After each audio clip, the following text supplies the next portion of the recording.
Hello again, this is James here.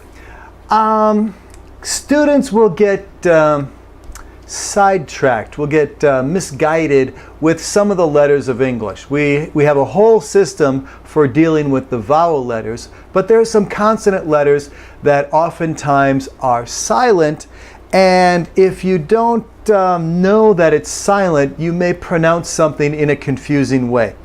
The most important example to begin with are these three words of would, could, and should. Now we cross out lots and lots of vowel letters, and the first thing to know to get rid of here is the O in would, the O in could, the O in should. If you pronounce the O, especially in could, and then if you pronounce the L, it sounds completely, it's a different word. The word is cold, right? So you don't pronounce the O, and you also do not pronounce the L. So get rid of the L in could, get rid of the L in should, and it's especially important in would. Why is that? If you put some sound for the L in would, well, the vowel perhaps you don't have right, and if you put some L in there, your listener will not know whether you mean would or will.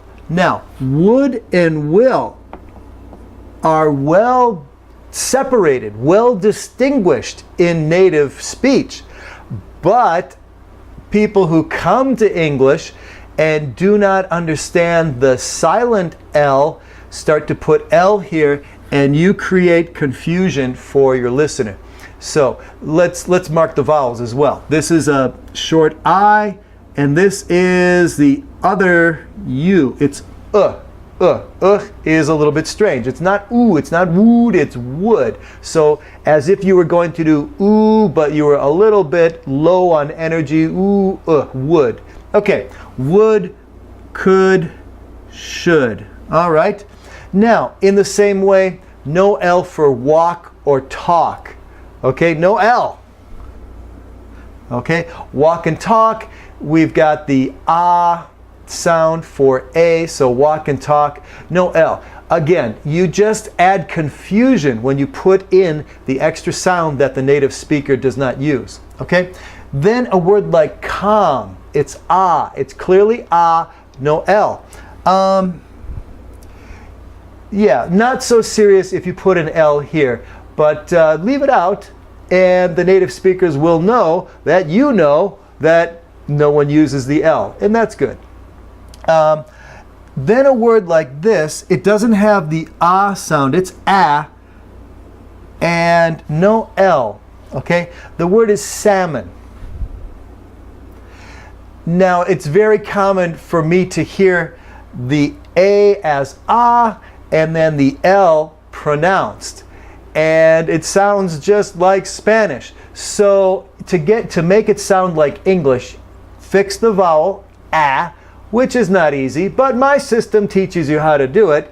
So you can go to www.dewlang.com, that's DEWLANG.com.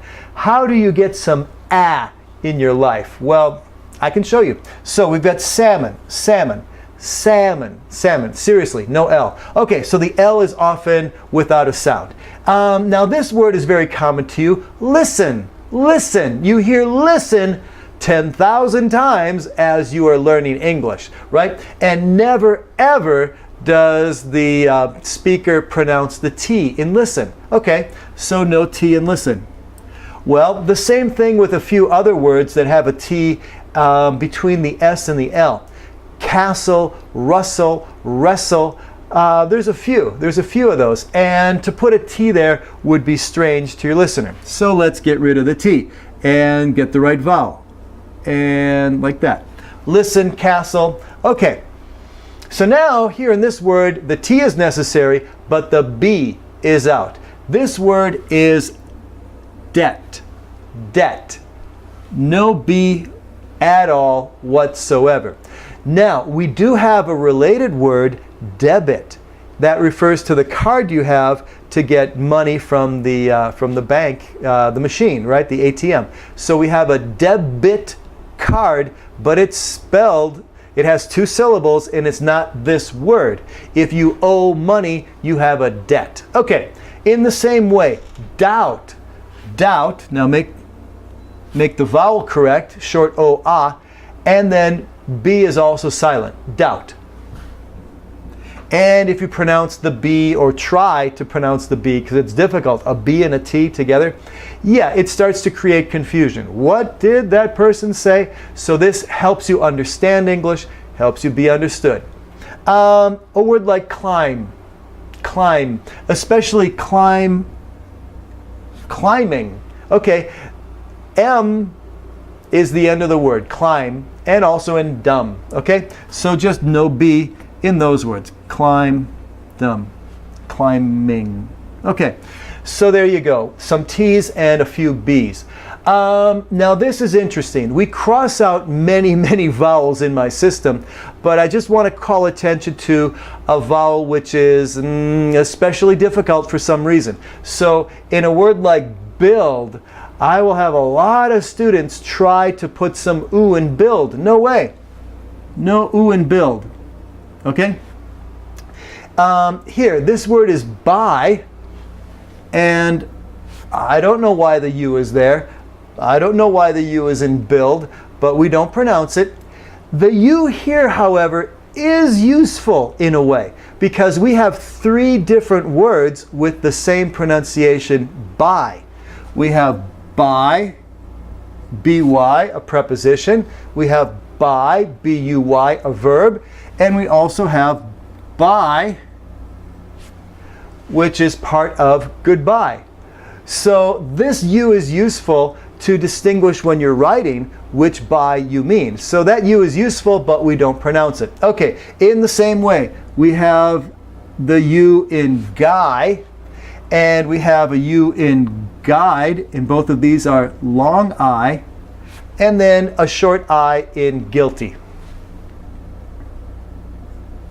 And this GUI, that's suspiciously similar to Spanish. So I don't know why the word has this, but it's there's a Spanish three-letter combination which functions the same way. The U does not have its own sound right there. So do not try to put the U sound in guilty. It goes from g, I, guilty, just like give, g.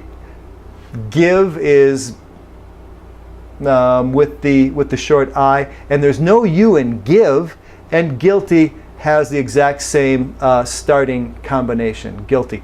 Well, there you have some silent letters. Let's mark the vowels. I, silent, Okay. There it all is. And like I said before, you can go to www.dulang.com for more training, more different kinds of things to learn about English, and a complete program for understanding all of the vowel letters in English and how we use them with all of the sounds of English. And then also the second part of that is all of the strange consonant combinations, and we'll go over this as well, silent consonants. And that's at www.dewlang.com. Thank you for your time.